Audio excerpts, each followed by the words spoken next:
Sud Radio, Osez entreprendre, Thomas Binet. Entreprenez, réentreprenez. Bonjour Thomas Binet. Bonjour Jean-Marie. Au programme aujourd'hui. Je vais vous raconter une belle histoire aussi cette semaine. C'est l'icône de la mode qui est devenue pas seulement l'icône de la danse, c'est la marque Repetto.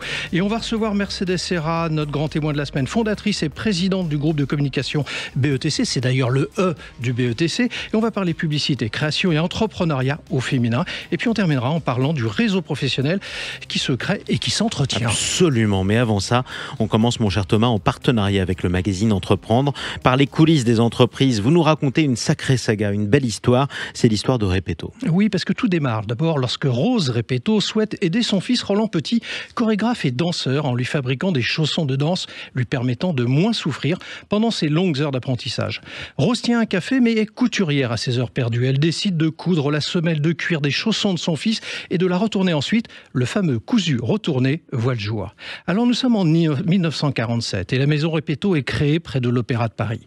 La suite est connue. Les ballerines sortent des ballets pour investir la rue et Brigitte Bardot, dans le film « Et Dieu créa la femme », en fera un succès qui ne se démentira pas jusqu'à 1984, date du déclin de la marque et du décès de sa fondatrice. Alors, c'est le début d'une mauvaise passe pour Repetto, évidemment. Oui, mais elle va durer jusqu'en 1999, lorsque Jean-Marc Gaucher, ancien dirigeant de Reebok, reprendra la société qui est au bord du dépôt de bilan. Il va prendre la décision, risquée à l'époque, de positionner les ballerines dans le monde du luxe dit abordable.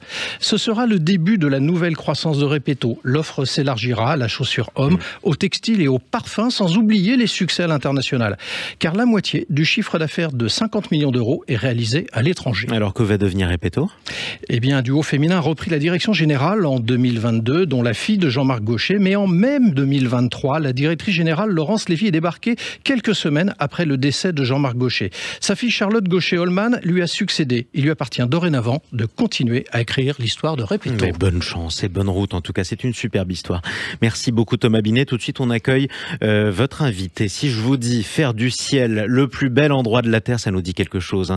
C'était la campagne de pub pour Air France à la télévision. Venez comme vous êtes, c'était pour McDonald's et les bébés nageurs d'Évian, on s'en souvient aussi. Eh bien, tout ça, on le doit à notre invité, votre invité plutôt, Mercedes Serra, qui est fondatrice et présidente du groupe de communication BETC et qui n'est pas étrangère à ses succès publicitaires. Bienvenue à vous, Mercedes Serra. Bonjour. Vous êtes l'invité de Thomas Binet. Mercedes Serra, ce slogan d'Air France est écrit en 1999, si je ne me trompe pas. Et c'est une question qui me taraude d'ailleurs, et je suis content de vous avoir en face de nous ce dimanche matin pour vous la poser. Comment on fait pour trouver un slogan comme celui-là ? Parce qu'il est tellement évident déjà qu'on se demande pourquoi personne n'a trouvé avant vous, et comment vous avez pu inventer ça ? Parce qu'il n'est pas évident. Il n'est pas évident. Non, il est Ce qui est évident n'est pas évident en fait. Non, parce que faire du ciel le plus bel endroit de la Terre, c'est même un tout petit peu paradoxal, quoi. Normalement, d'un point de vue stratégique, on montrait sans arrêt des avions, on montrait les sièges des avions, on montrait les hôtesses de l'air. Absolument. Et donc, c'est pas ce qu'on a voulu montrer. On a voulu montrer que c'était une parenthèse extraordinaire et il fallait trouver un moment pour dire l'émotion qu'on pouvait avoir dans le ciel. Et quand on dit faire du ciel le plus bel endroit de la Terre, on dit plein de choses. On dit d'abord que les gens qui sont là-haut, ils ont un sacré métier, un métier qui est de prendre soin des gens. La chose la plus importante dans ce slogan, c'est que tout Air France était fier de faire du ciel le plus bel endroit de la Terre. Et puis, on finissait dans les images, on montrait jamais finalement l'avion. On faisait ressentir en bas, sur Terre, ce qu'on pouvait ressentir dans un avion. C'est un slogan sophistiqué, on va dire. Mercedes Serra, sans en parler, tout en parlant, on voit que la déconsommation s'installe un petit peu dans les foyers français. Est-ce que vous jugez que la publicité, vous en êtes évidemment un grand témoin, est assez créative pour donner quand même envie aux Français de consommer ? Mais en fait, la publicité, travaille pas comme ça. La publicité, elle travaille en tenant compte de ce que les gens sont et pensent. Donc on accompagne. Bien évidemment, parce que si on y va à l'envers, en gros, ça ne marche pas. C'est assez simple. Les gens, on pense toujours que les gens sont, je sais pas, peut-être un peu bêtes. C'est pas le cas. Ils font ce qu'ils veulent. Et dans ce qu'ils veulent aujourd'hui, ils nous aident beaucoup parce qu'ils pensent que le monde a besoin de changer de type de consommation. Ils sont intelligents. Après, ils sont pas très à l'aise avec la déconsommation. Ils sont pas très à l'aise avec du négatif. Donc en fait, on les accompagne dans le fait de, oui, il faut changer, de toute façon, ils changent. Hein. Le textile baisse, il y a plein de choses qui bougent, le vintage monte, on achète. Qui aurait pensé qu'aux Galeries Lafayette, on aurait un étage entier de la seconde main? Donc tout ça, ça bouge. Après, ils n'ont pas envie qu'on leur dise que ce monde-là, il n'y aura plus de désir, que c'est dans le négatif. Donc il faut trouver la parole pour les accompagner dans ce chemin assez formidable qui est d'une consommation plus responsable. On va s'intéresser un petit peu à vous, parce que nos témoins, c'est aussi des parcours de vie. Vous êtes d'origine espagnole et vous êtes arrivé en France Catalane. à l'âge de 6 ans. Bon, alors catalane, voilà, c'est comme ça, c'est posé là. Vous deviendrez professeur de français, mais déçu par le système. Vous reprendrez vos études à HEC. Alors, quels souvenirs gardez-vous de ces années d'apprentissage avant de partir dans le monde de la communication ? J'ai adoré. Moi, j'étais fille d'immigrés, donc les études, c'était quelque chose de formidable. À l'époque, on disait que le public était meilleur que le privé. Moi, j'ai eu cette histoire-là qui m'est restée d'ailleurs dans la tête et qui fait que je me bats pour qu'un public soit de grande qualité. Et je pensais, parce que quand on rentre et qu'on a 6 ans en France, je pensais que le français, c'était la chose la plus importante du monde. Donc, il fallait devenir professeur de lettres. Donc, je suis devenue professeur de lettres classiques. Mais fonctionnaire, c'était un peu moins moi. Et donc, vous avez changé. J'ai changé. Voilà. Mais mes études de lettres ont été merveilleuses. Je pense même qu'elles sont fondamentale dans la communication, parce que ce qui compte, c'est la science humaine. Les gens qui vous connaissent, et vous aussi, vous le dites de vous-même, disent que vous êtes une femme de caractère, obstinée et ambitieuse. Vous pensez que c'est les ingrédients qui vous ont permis de réussir ? L'ambition, je pense qu'elle était assez simple et assez immédiate, et je voulais faire des choses intéressantes. Donc si c'est ça l'ambition, oui, j'avais cette ambition de faire des choses intéressantes qui me plaisent. Obstiné, oui, je pense. Voilà, j'ai fait un chemin simple. Je voulais pas m'embêter.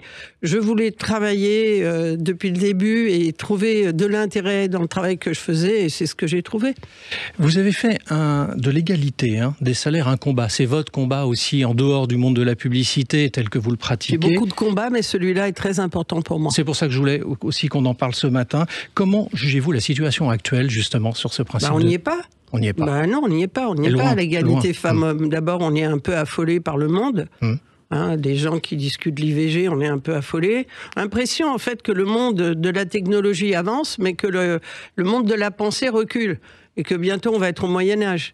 Donc, on remet en cause l'IVG. On a des pays où les femmes sont... Mais c'est l'Afghanistan, mais l'Iran. Mais de quoi parle-t-on ? Et en France... Eh ben non, on n'a pas encore les bons chiffres. Moi, je pense qu'il ne faut pas être émotionnel sur ces questions. Il faut être rationnel. On n'a pas les bons chiffres. On a besoin de femmes dans les sciences, on ne les a pas. Et je crois qu'on peut arriver à tout quand on veut. Donc, je pense qu'on ne veut pas assez. Le gouvernement ne veut pas assez. Si à l'école, faut pouvoir. Bien sûr, pour arriver à quelque chose, il faut le vouloir. Donc, il faut oser. Il faut faire. Il faut décider qu'on va avoir autant de petites filles qui font des mathématiques que les garçons. C'est pas si compliqué, je vous le promets. Une question, Mercedes Serra. Un message à passer aux jeunes femmes qui nous écoutent ce dimanche matin et qui voudraient entreprendre et qui n'osent pas franchir le pas. Vous êtes passé par là. Qu'est-ce que vous pourriez leur dire aujourd'hui ? Je ne suis pas passé par là parce que je n'ai même pas pensé à ne pas le faire. Donc j'ai eu de la chance parce que le plus grand obstacle pour les filles, c'est elles-mêmes. Parce que les garçons, ils peuvent nous embêter, mais enfin, quand une fille veut, elle veut.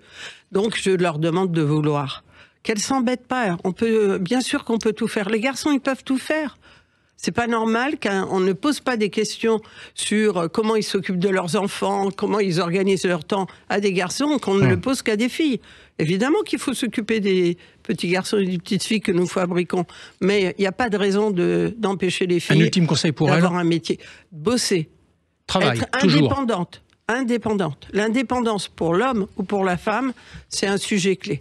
Merci à vous, Mercedes Serra. Merci à vous. Et je rappelle que vous êtes la dirigeante du groupe de communication BETC. Merci d'être venue sur Sud Radio. Merci à vous. Tout de suite, on explique quelque chose. Bruno, le spécialiste des fournitures et de l'équipement pour les professionnels, présente Sud Radio, Osez entreprendre, les essentiels de l'entrepreneuriat. Et l'essentiel, Thomas, c'est ce que vous nous dites aujourd'hui. Les opportunités de travail ne viennent pas seulement de notre travail ou des résultats obtenus, c'est-à-dire ? C'est-à-dire que si notre compétence, Jean-Marie, était le seul critère de notre progression salariale, ça se serait. Ouais.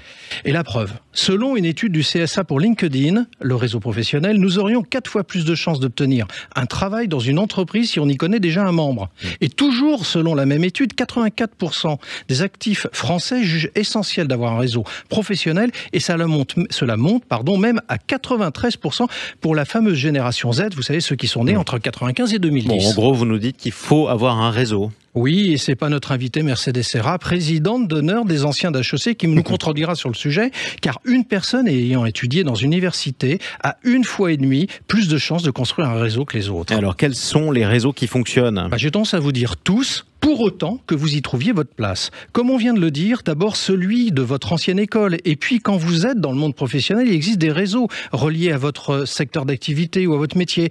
D'une certaine manière, on vient de parler un peu de LinkedIn, avec son milliard de membres, dont 29 millions en France, et d'un très bon marchepied pour gravir certains échelons. Alors il vous faut conserver dans votre fil d'actualité, créer et partager du contenu afin de se faire remarquer.